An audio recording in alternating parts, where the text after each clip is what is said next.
Sera-t-il possible de trouver un accord entre Israël et le Hamas pour la libération des otages? Pour le moment, en tout cas, les choses semblent toujours dans l'impasse. Ces négociations demandent que nous soyons très déterminés. Je veux vous dire, citoyens d'Israël, que jusqu'à cet instant, les exigences du Hamas sont totalement délirantes et ne signifient qu'une seule chose, l'échec d'Israël, que nous n'accepterons jamais. Quand le Hamas abandonnera ses exigences délirantes, nous pourrons avancer. Mais selon certains responsables israéliens, sous couvert d'anonymat, le Hamas formule des exigences excessives pour forcer Israël à les refuser. En effet, l'organisation terroriste estimerait que quelle que soit l'issue des négociations, Israël ira jusqu'au bout de son offensive et cherchera à détruire le Hamas.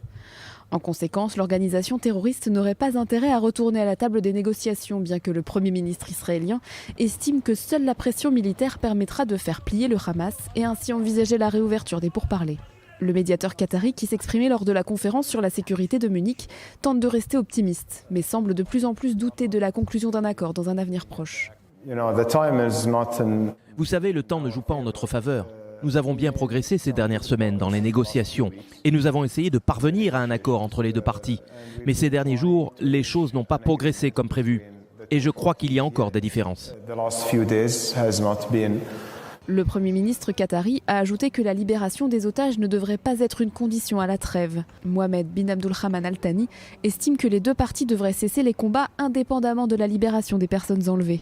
Une demande contraire aux volontés d'Israël, Jérusalem ayant indiqué à plusieurs reprises qu'il ne voyait aucune autre raison de conclure une trêve que la libération des otages.